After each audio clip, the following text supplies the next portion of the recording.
Hello friends, welcome to இது நம்ம சமையலறை. இன்றைக்கி நம்ம சமையலறையில் கனவா மீன் வச்சு ஒரு கறி ரெசிபி எப்படி செய்கிறதுன்னு தான் பார்க்க போகிறோம். ரொம்ப சிம்பிளாகவும் டேஸ்ட்டாகவும் செஞ்சிடலாம். கறி ரெசிபியை ரொம்ப ஈஸியாக செஞ்சிடலாம். இது புளி இல்லாத ஆனோன்னு சொல்லுவாங்க. இதை எப்படி செய்கிறதுன்னு பார்க்குறதுக்கு முன்னாடி நம்மளோட சேனலை சப்ஸ்கிரைப் பண்ணாமல் பார்த்துக்கிட்டு இருந்தீங்கன்னா சப்ஸ்கிரைப் பண்ணிடுங்க. கூட இருக்கிற பெல் ஐக்கானையும் ப்ரெஸ் பண்ணிடுங்க. இப்போது இந்த கறி ரெசிபி செய்கிறதுக்கு தேவையான திங்ஸ் என்னென்னு பார்க்கலாம். 2 மீடியம் சைஸ் வெங்காயம், 2 தக்காளி, 2 பச்சை மிளகாய் எடுத்து கட் பண்ணி வச்சுருக்கேன். 2 டேபிள் ஸ்பூன் இஞ்சி பூண்டு பேஸ்ட்டு, ஒரு மீடியம் சைஸ் தேங்காய்லேருந்து திக்கான தேங்காய் பால் எடுத்து வச்சுருக்கேன். இந்த தேங்காய் பாலில் 2லேருந்து 3 டேபிள் ஸ்பூன் அளவுக்கு தனி மல்லித்தூள் ஆட் பண்ணிக்கணும். இதோட கொஞ்சமாக சால்ட் சேர்த்து இதை நல்லா கரைச்சி எடுத்து வச்சுக்கணும்.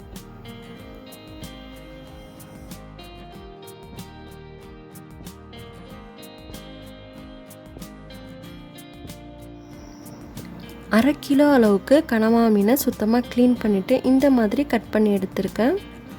அடுத்தது ஸ்டவ் ஆன் பண்ணிவிட்டு ஒரு கடாய் வச்சுருக்கேன். கடாய் நல்லா ஹீட் ஆனதுக்கு அப்புறமா 3லேருந்து 4 டேபிள் ஸ்பூன் அளவுக்கு ஆயில் சேர்த்துக்கணும். ஆயில் நல்லா ஹீட் ஆனோன்னா கட் பண்ணி வச்சுருக்கேன் வெங்காயத்தை ஃபஸ்ட்டு ஆட் பண்ணிவிட்டு வெங்காயத்தோட கலர் நல்லா சேஞ்ச் ஆகிற அளவுக்கு வதக்கி விட்டுக்கணும். வெங்காயத்தோட கலர் இந்த அளவுக்கு சேஞ்ச் ஆனதுக்கு அப்புறமா 2 டேபிள் ஸ்பூன் அளவுக்கு இஞ்சி பூண்டு பேஸ்ட் ஆட் பண்ணிவிட்டு இஞ்சி பூண்டு பேஸ்ட்டோட பச்சை வாசம் போகிற அளவுக்கு நல்லா வதக்கி விட்டுடணும். இது நல்லா வதங்கினதுக்கு அப்புறமா கட் பண்ணி வச்சுருக்க தக்காளியும் பச்சை மிளகாவையும் சேர்த்துட்டு இந்த வெங்காயம் தக்காளிக்கு தேவையான அளவுக்கு உப்பு ஆட் பண்ணிக்கணும்.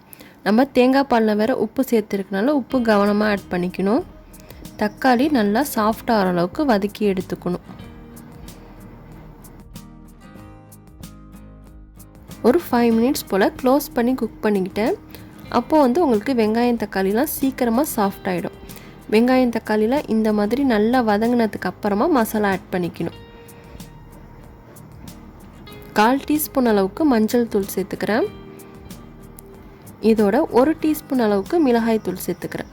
மிளகாய்த்தூள் உங்கள் காரத்துக்கு தகுந்த மாதிரி நீங்கள் சேர்த்துக்கோங்க. இதோட 1 டேபிள் ஸ்பூன் அளவுக்கு கறி மசாலா சேர்த்துருக்கேன். கறி மசாலா உங்கள் கிட்ட இல்லைன்னா அரை டீஸ்பூன் அளவுக்கு மிளகாய்த்தூளும் 1/2 டீஸ்பூன் அளவுக்கு ஜீரகத்தூளும் ஆட் பண்ணிக்கலாம். ஒன்ஸ் நல்லா ஈவனாக எல்லாத்தையும் மிக்ஸ் பண்ணி விட்டுடணும். 2 மினிட்ஸ் போல் மசாலாவை நல்லா எண்ணெயில் வதக்கி விட்டதுக்கு அப்புறமா க்ளீன் பண்ணி வச்சுருந்த கனவா மீனை தண்ணிலாம் இல்லாமல் சுத்தமாக ஃபில்டர் பண்ணிவிட்டு ஆட் பண்ணிக்கணும். தண்ணியோடு சேர்த்துடக்கூடாது. மீன்லேயே உங்களுக்கு கொஞ்சம் வாட்டரியாக தான் இருக்கும் நம்ம சேர்த்ததுக்கு அப்புறமா. அதனால் தண்ணி இல்லாமல் ஃபில்டர் பண்ணிவிட்டு ஆட் பண்ணிக்கோங்க. மீனை ஆட் பண்ணிவிட்டு இந்த மசாலாலேயே இந்த மீனை ஒரு 2 மினிட்ஸ் போல் நல்லா வதக்கி விட்டுக்கணும். ரொம்ப நேரம் வதக்க வேணாம், ஒரு 2 மினிட்ஸ் வதக்கினா போதும். நம்ம தேங்காய் பால் ஊற்றி வேற கொதிக்க விடணும். இந்த மீனை ஓவர் குக் பண்ணிங்கன்னா ரொம்ப ரப்பர் மாதிரி ஆகிடும். இந்த மாதிரி நல்லா வதக்கினதுக்கு அப்புறமா தேங்காய் பாலை இதில் ஆட் பண்ணிக்கணும்.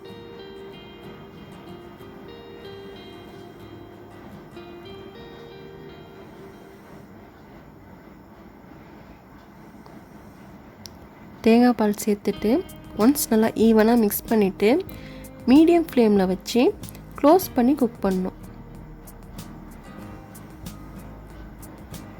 5 நிமிஷம் போல் கிரேவி நல்லா கொதிச்சதுக்கு அப்புறமா தான் ஓப்பன் பண்ணணும். க்ளோஸ் பண்ணி ஒரு 5 மினிட்ஸ் போல் நல்லா கொதிக்க விட்டு எடுத்தாச்சு.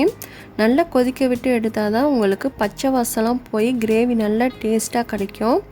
ஒன்ஸ் நல்லா ஈவனாக மிக்ஸ் பண்ணி விட்டுட்டு இது இன்னும் கொஞ்சம் திக்காகணும். ஏன்னா உங்களுக்கு வாட்டரியாக இருந்தால் நல்லா இருக்காது. இன்னும் கொஞ்சம் திக்காகணும். ஓப்பன் பண்ணியே குக் பண்ணுங்கள். இதுக்கு மேலே க்ளோஸ் பண்ணிங்கன்னா ஓவர் குக் ஆகிடும்.